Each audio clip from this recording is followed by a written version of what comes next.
Hello YouTube. Sorry it's been a while. Life happens. Had a bunch of other things to do. Just got back to the IMS bearing project on the 2.7 liter engine swap in my 99 Porsche. So let's just get right to it. Get you on a good view. We left off, we'd extracted the IMS bearing from the IMS shaft using some homemade tools. Everything cleaned up and ready to go back together.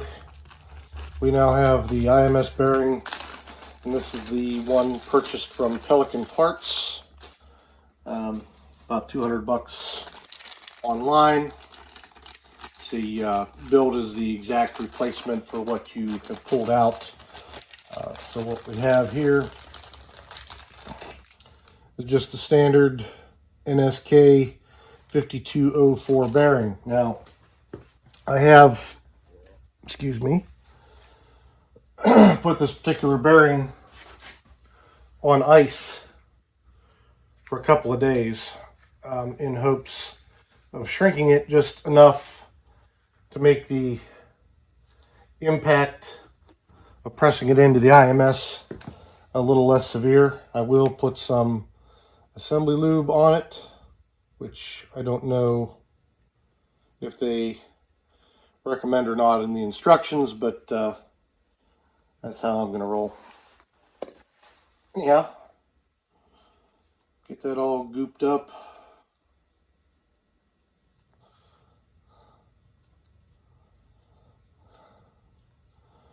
Lubrication. Make sure the receiver's getting some. And again, we're not using any of the fancy IMS tools to install this. We're simply going old school. Find a socket. If it's the outer race, you do not want to pound on the inner race because it will do damage to the ball bearings. Here we're using a 32 millimeter Autocraft socket and comparing it to the old IMS bearing. It's perfectly hitting on the peak of the outer race without touching the seal, and is certainly small enough to fit inside the IMS shaft so that no damage is done. So here we go. Take one.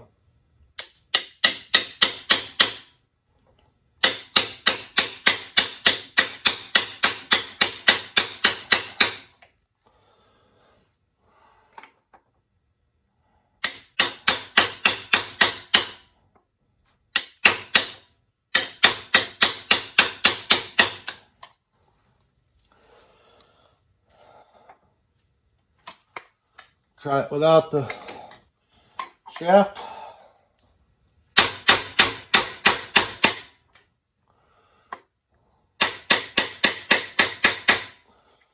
There we go. Now it's going.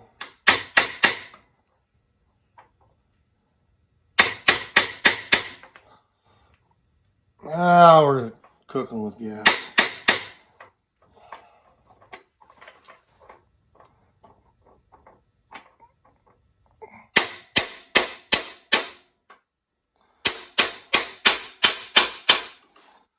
You'll notice an audible change in the noise when it bottoms out.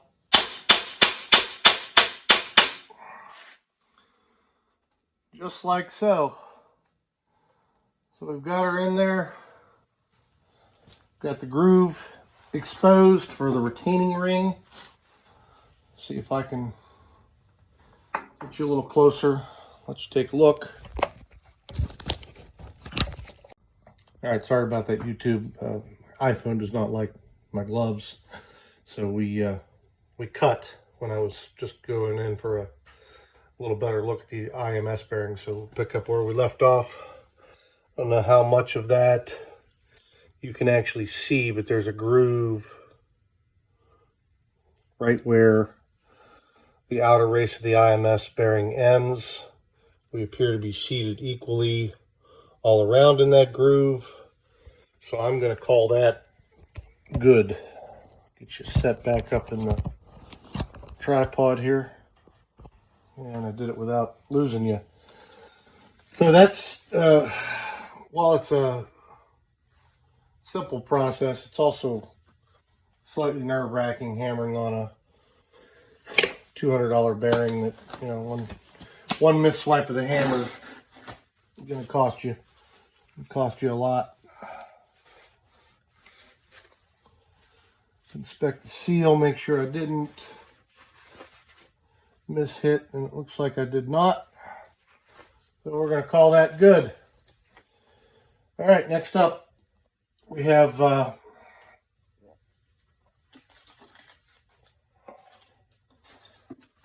clip, retainer clip.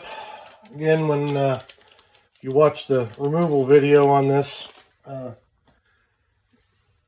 had the wrong snap ring pliers, and still do.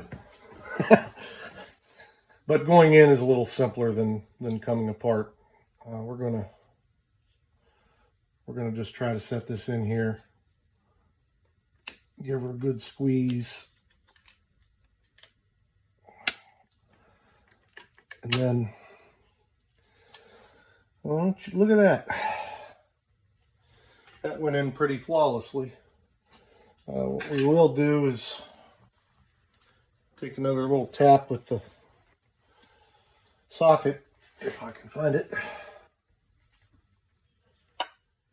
and just make sure she's seated against there.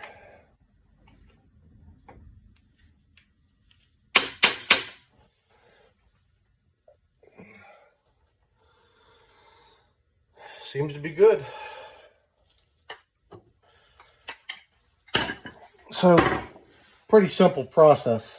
You know, certainly if you've gotten this far in your replacement attempt, pushing a bearing into a shaft is really nothing to start high-fiving everybody over, but still is a little nerve-wracking. Now what I'm going to do is try to extract this 12mm nut. Don't know why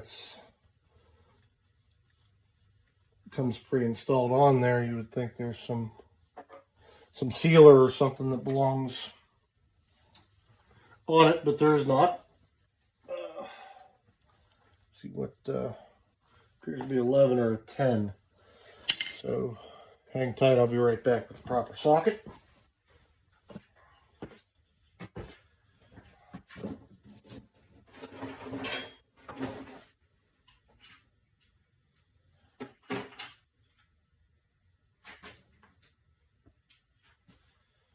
It is an 11.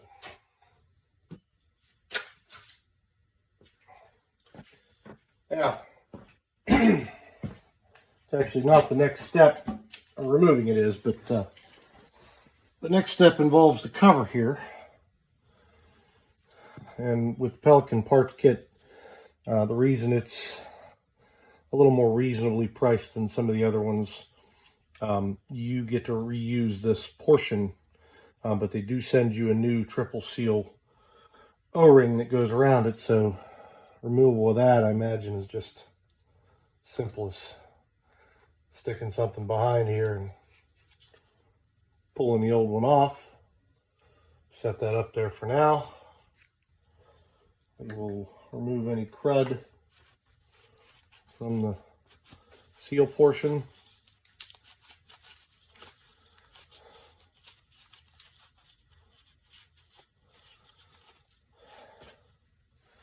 There you go with that.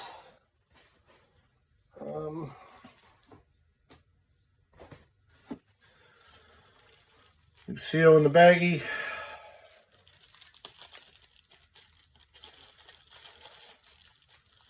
Do this however you choose, but I always like to make sure the seal is well lubricated. Just take some engine oil that we drained out. I'm going to lubricate both sides of this. just to stop it from getting stuck in the groove or pinching or anything that is going to ruin your day after you've gotten this far. It's not Teflon or anything, so it doesn't appear that you have to put it in place and size it like some of your transmission seals may have to be.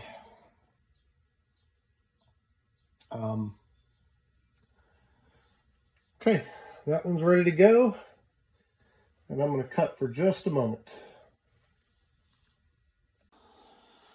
All right, we're back. I had to go do a little rating because there was an extra part in the bag, and this is said part. It is a spacer, and it's concave on one side, and I didn't think that it went in between that case, and I was correct. It is actually a spacer to go in here and help the 11mm nut seal against the shaft. So next step is simply a little bit of engine oil. Stop the lip from binding up during the install. We already have some on the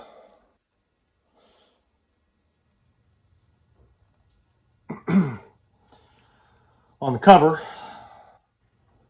and my understanding is this cover only fits in one way, so just want to make sure as you're giving it a press that you are not squeezing anything out. There are some regular bolts that come with the kit that do not have any thread locker, or as Porsche likes to call them, they are not micro encapsulated. But they are the proper thread for this to keep your whole job centered and to help draw this cover in evenly all the way around. So we're going to install those till they bottom out, so.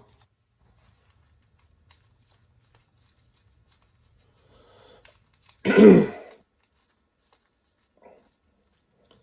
like so.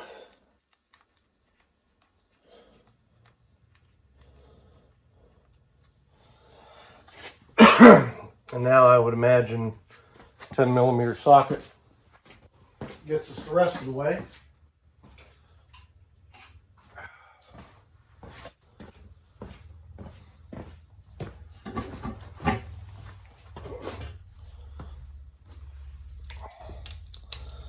I'll give them about a half turn each until it's completely seated.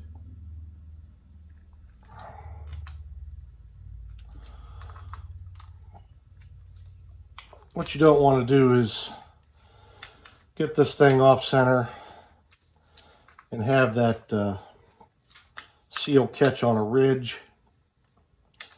I know you could probably go a turn or two without having to do that, but again, $180 bearing, in some cases $800+ bearing. The time that it takes to be less aggressive with this, the better off you're going to be. I know some people recommend putting a little sealant on that O-ring to help guard against leaks. Just never been a fan of adding something that wasn't engineered into a product. They designed this with the without sealant on that lip. I'm not of the belief that I know more than a Porsche engineer that designed this whole system. Now, these two seem to be a little looser than the one in the 4 o'clock position, so I'm going to Go back and forth between those. Okay, and then they just tighten them till it stops. Not till it snugs, but just stops. And you're just going to want to go through and take them back off. They've served their purpose. Not only did they help seat the cover, but if you think about it, they cleared any debris on the threads. Of course, they pushed it into the engine case, which is not a problem in our situation here because my next job, well, my first job after I get this on the engine stand is to pull the oil pan itself and root around for any timing guides that might be flaking off or baffles that have seen better days, and address that issue with it out of the vehicle rather than rolling around underneath the thing. These aren't the easiest cars in the world to get high enough in the air for a big guy like me to get under and work comfortably, so I'm trying to do everything I can while it's in this position. Certainly some of the things probably could have and should have waited until I know that everything was up and running properly, but like I've said in previous videos, this is I don't think I'm going to lose out on this project, even if there's something majorly wrong. It's fixable. You know, I said earlier in this video that if you've gotten yourself this far, you clearly have the abilities and the aptitude to fix just about anything aside from building a complete engine, which I imagine takes a little more patience and time. So we're going to go 96 inch-pounds on the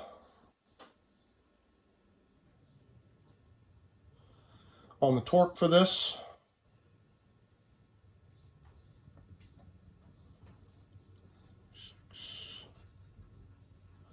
So we'll go 85, 88, 91, 94, 96.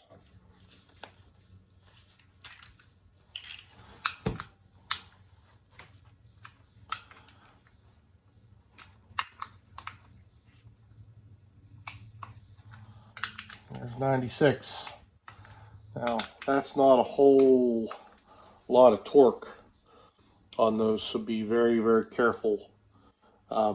Make sure your threads are clean, which running those non-encapsulated bolts down in there should have pushed everything out of the way. Make sure you're using your micro-encapsulated bolts. It'll prevent leakage up the threads. And then obviously they've taken the extra step in providing you with this washer that will go concave side out down onto the shaft there. And then we have an O-ring somewhere right there.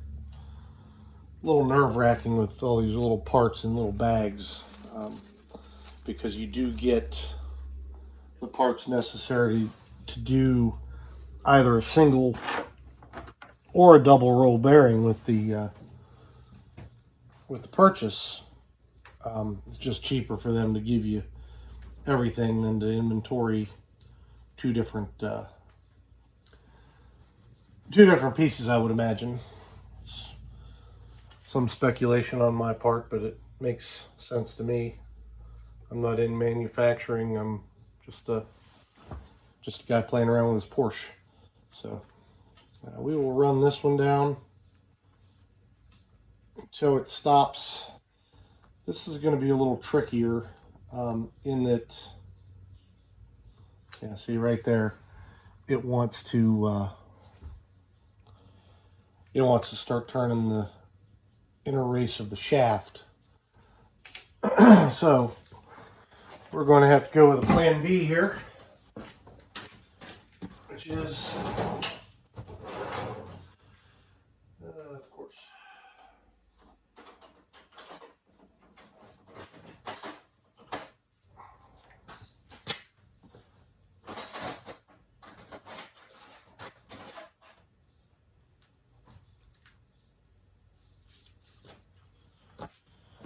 Going to be an 11 millimeter gear wrench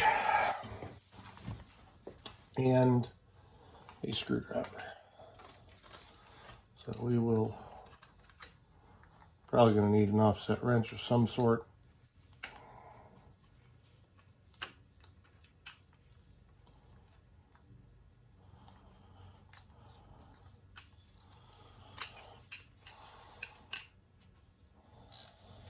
Yeah, probably making people's heads explode with that one.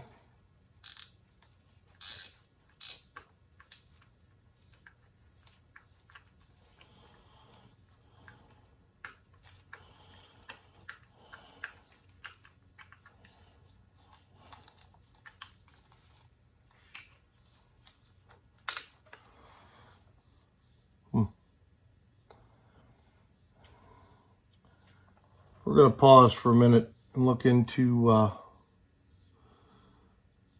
this.